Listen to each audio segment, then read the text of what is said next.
si presenta una extensión que dificulta su lectura.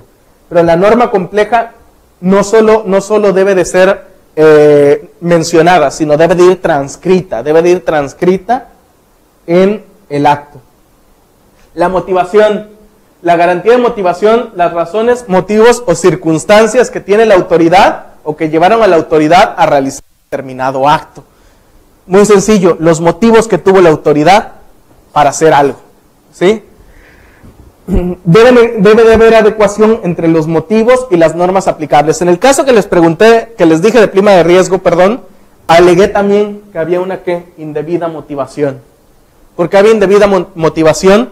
Porque el motivo que llevaba a la autoridad a concluir que la empresa debería estar clasificada en el ramo de la construcción, el motivo que le llevó a concluir eso era que la empresa se dedicaba a la administración y tenía trabajadores de mantenimiento preventivo menor, lo que implicaba que estos estuvieran expuestos a una alta peligrosidad. Ese fue el motivo de la autoridad. Y tú dices, espérate, que trabajadores de mantenimiento preventivo menor van a estar expuestos a una alta peligrosidad. Y ese es tu motivo para cambiarte de la prima de riesgo. ¿A qué le llamas alta peligrosidad? A que esté pintando la acera, a que esté barriendo el pasto y se clave se clave la escoba o eso. Eso es un error de motivación. Dan un motivo que no viene al caso, ¿sí me explico? Que no es ni suficiente, que es indebido, que es incorrecto, y ya aplicado a materia fiscal, se dice que la autoridad apreció los hechos de manera equivocada, ¿sí? Tuvo un motivo equivocado. Entonces, eso es la motivación. Debe decirles el motivo por el que les hace ese acto. Si les impone una multa por no entregar contabilidad, ¿cuál es el motivo? En virtud de que el contribuyente no entregó la contabilidad, ¿sí? Entonces, esto es muy importante. En este ejemplo práctico, ahí van a ver la fundamentación y van a ver la motivación. ¿Alguien puede decirme dónde está la motivación?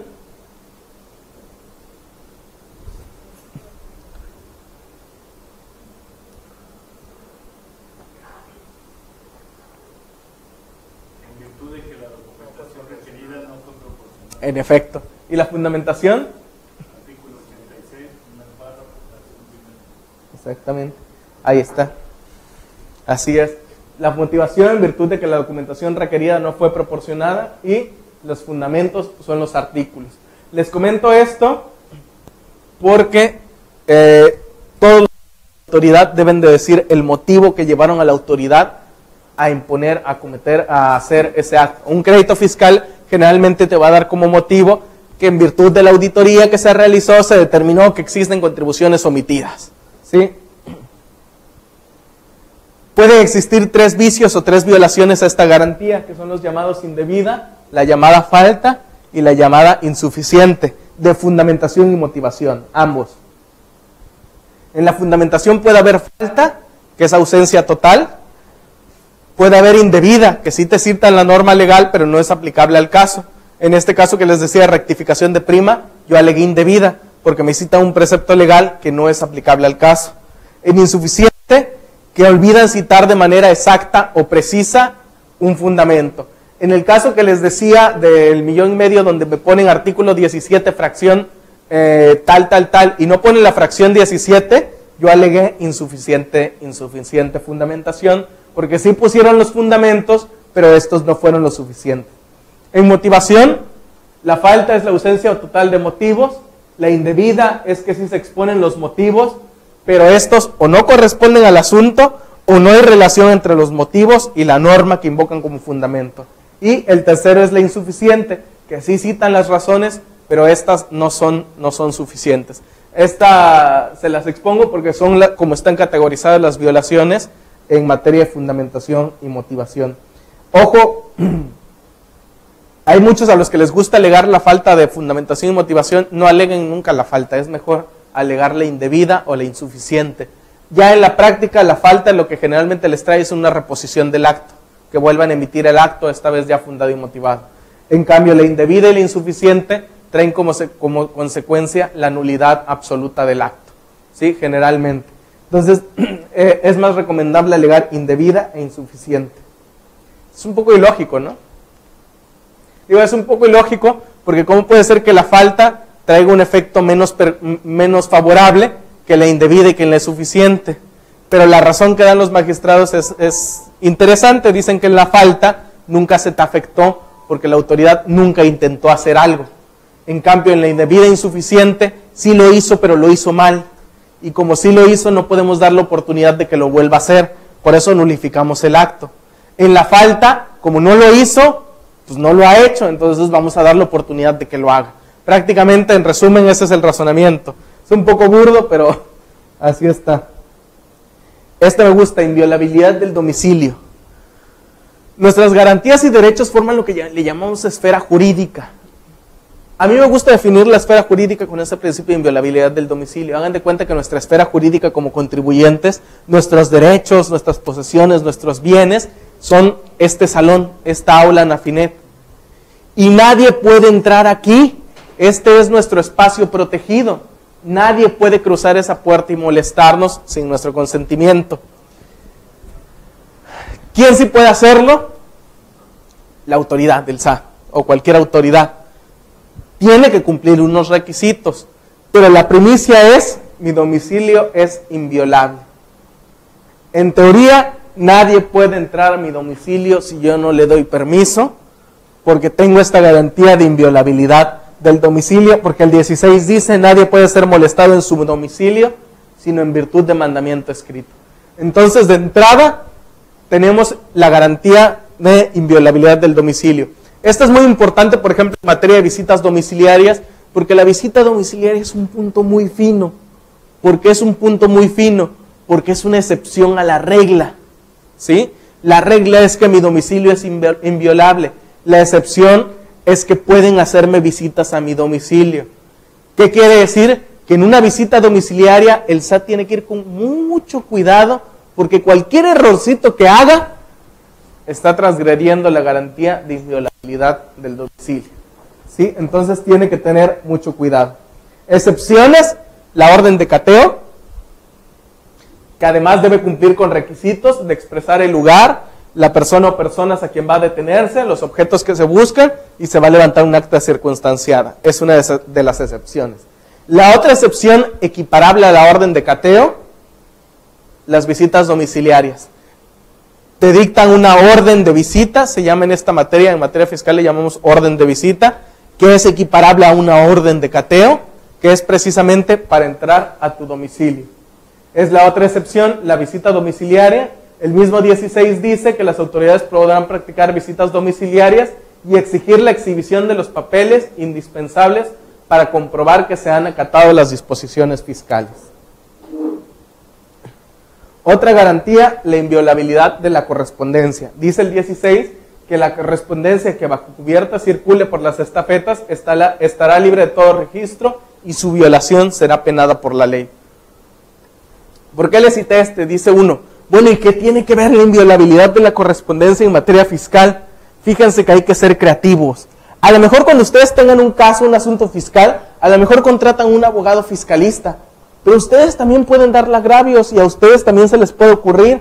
Yo he tenido clientes que me han dicho: oye, fíjate que se me ocurrió esto, lo otro, y yo no soy abogado, pero yo digo que se me violan mis derechos por esto, aquello, y te quedas así de: si este cuate salió más purista que yo, ¿cómo le digo que tiene razón sin verme yo como que no lo sabía? Y así de: no, sí, tienes toda la razón, y ya después te pirateas el agravio que tengo el cliente. Pero sí, muchas veces el cliente también, el contribuyente también da ideas, ¿sí? Entonces, una idea que tiene un fiscal, fíjense, este es otro punto. En materia fiscal no hay ideas estúpidas. Pareciera que sí, pero no las hay. Tengo un amigo, un muy buen amigo mío, me acuerdo, es de otro estado de la República. Me acuerdo que él, una vez en un foro de fiscalistas que estábamos, dijo: yo hice un agravio por esto. Y muchos dijeron: sopavato, ¿cómo hace un agravio de eso, no? Que güey, nunca le van a decir que sí, eso es una tontería. Fíjense que ya salió una jurisprudencia que le da la razón. Y era una pequeñez. Su agravio era, déjenme acordarme, su agravio era que cuando le iban a hacer una visita domiciliaria y eso decían, dirigido al representante legal de la empresa fulanita. Y él decía que por qué al representante legal, que tenía que ir dirigido a la persona, que no al representante legal. Muchos tras bambalinas me hicieron el comentario, ¿qué le pasa? O sea, si va dirigido al representante legal es obvio que el representante legal está acreditado y sabemos a quién va dirigido, etcétera, etcétera. Y fíjense que sí le pegó en un juicio, sí lo ganó y ya leí una tesis al respecto incluso. Entonces no hay ideas absurdas. Les comento esto porque también otro compañero fiscalista también me dijo alguna vez con los estados de cuenta bancarios. Bueno, y si los estados de cuenta bancarios yo no los saco de mi sobre y los dejo ahí guardados, y viene el SAT y me pide estados de cuenta bancarios y yo le digo, no te los puedo dar porque están aquí cerrados, es mi correspondencia, y el SAT me obliga a abrirlos, ¿qué está haciendo? Está violando mi correspondencia. Es muy difícil caer en ese supuesto, pero es muy fácil si uno lo quiere, ¿sí? La ventaja de conocer nuestros derechos es que nosotros podemos hacer que la autoridad incurra en las violaciones, porque sabemos cuáles son los derechos. Ahí les dejo el de inviolabilidad de la correspondencia, pueden aplicarlo como a ustedes se les ocurra en algún momento. A lo mejor tienen documentación que el SAT les pide y está clasificada como correspondencia, y ahí pueden amarrar algo.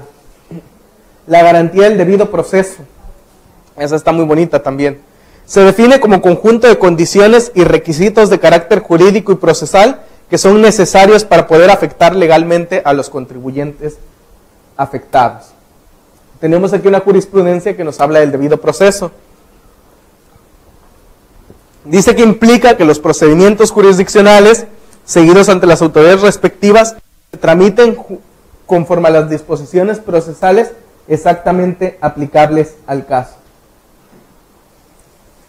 Es decir, que el debido proceso implica que los actos se tramiten conforme está establecido el proceso que ya ha sido señalado previamente en la ley. Aquí nos habla del debido proceso en los artículos 14 y 16 constitucionales y dice que para que una autoridad pueda afectar al particular en su persona o sus derechos, tal afectación en principio debe estar, y dice, precedido de un procedimiento en el que se oiga previamente al afectado, dándole a conocer los elementos del caso en forma completa, clara y abierta, y dándoles también una oportunidad razonable para probar o alegar lo que a su derecho convenga. ¿Sí? Eso es antes de la afectación. Y el acto de afectación debe constar por escrito y emanar de autoridad competente. Deben de hacerse constar los preceptos legales y los hechos, o también llamados motivación. Vamos a explicarla bien ahora. Ya lo leímos y vamos a ver que esta garantía del debido proceso nos contempla dos momentos. Un momento antes de la afectación y el momento de la afectación. Nos dice que antes de la afectación debe de haber un procedimiento. Deben de darme a conocer todos los elementos del caso de forma clara, abierta, completa. Y deben de darme plazo, ¿sí? Deben de dar oportunidad para probar y alegar para defender mis derechos. ¿Un crédito fiscal es una afectación? Sí. Entonces, a mi juicio, el debido proceso, relacionado con lo que les decía hace rato, también me implica que un debido proceso de una auditoría, en este caso le llaman procedimiento, pero vamos a tratar de equiparla, en una visita domiciliaria, antes de que la afectación sea consolidada, es decir, antes de que el crédito fiscal sea determinado, debe de haber ¿qué? Un procedimiento en el que me den a conocer todos los elementos del caso, y aquí volvemos a lo que comentábamos hace rato también, que me den a conocer si me rechazan deducciones, qué deducciones y por qué, que me lo den a conocer como garantía del debido proceso y que me den oportunidad para probar o alegar. Y ya cuando esté la afectación, ¿qué debe de haber? Constar por escrito, fundado y motivado. ¿Sí?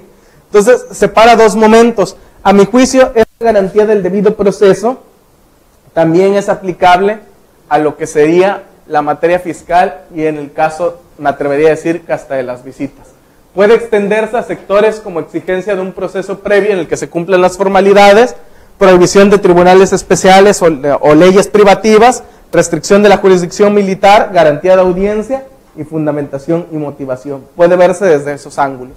En materia penal, garantías esenciales para el debido proceso legal. No, aquí está. Estas garantías conllevan el debido proceso. El debido proceso, que ese proceso o procedimiento te lo ejecuten bien, va a tener varias garantías. Ya vimos que como fundamentación, motivación, audiencia, etcétera, y también tiene estas. De hecho, un proceso rápido, sencillo y eficaz. A un proceso con las garantías de imparcialidad y justicia. A derecho a la prueba y a los recursos, derecho al acceso a la justicia, así como garantía a ser oído, y derecho a un proceso público. Estos derechos también aplicarían en lo que sería el juicio fiscal, para que nos hagan un debido proceso ahí. Y en cuestión penal, agrega estas garantías. La presunción de inocencia, a ser informado, a tener un abogado, a ser juzgado sin dilaciones, derecho a la prueba y derecho a la indemnización por error judicial. Estas garantías contemplan también lo que es la garantía del debido proceso. Como ven, enmarca otro tipo de cuestiones. La garantía de acceso a la justicia y de expedita y eficaz administración de la justicia. Esta me encanta. Siempre es muy cuestionada porque cuestionamos si en México tenemos un acceso a la justicia, de una justicia expedita e imparcial, eficaz. Yo sometería a consideración esto, ¿no? Yo creo que realmente no la tenemos. El 17 dice que todo mundo tiene derecho a que se le administre justicia en los plazos y términos que fijen las leyes, emitiendo sus resoluciones de manera pronta, completa e imparcial. Fíjense que me ha tocado que la autoridad no cite los fundamentos legales en sus actos. Te lo llevas a juicio de nulidad y en el juicio de nulidad el magistrado te resuelve diciendo, es que si es cierto que la autoridad no citó el artículo, también es cierto que en Código Fiscal de la Federación está el artículo y te lo pone. Y dice, por lo tanto no existen violaciones, porque el artículo ahí está. Esa es una resolución imparcial, donde está complementando y está mejorando el acto de autoridad. No, por lo tanto, procede recurso contra eso y muy probablemente la ganes. Tenemos derecho a que se nos administre justicia de manera pronta, completa, imparcial, y el 17 lo ocupamos, se ocupa mucho cuando no te dan la razón en juicio de nulidad y te vas al juicio de amparo, te vas alegando violación a esto, porque la resolución no fue imparcial, no fue completa, etcétera. ¿Sí? Tenemos una jurisprudencia que nos habla de acceso efectivo a la justicia, que dice que consiste en la posibilidad de ser parte dentro de un proceso y promover la actividad jurisdiccional para obtener una decisión en la que se resuelva sobre las pretensiones deducidas. Como ven, el juicio fiscal, el juicio contencioso administrativo, entraría en este punto.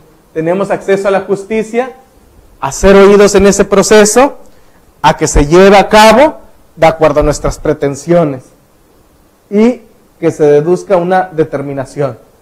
Expedita quiere decir que el gobernado no tenga que esperar mucho tiempo, vaya, lo que busca es que no esté mucho tiempo en incertidumbre.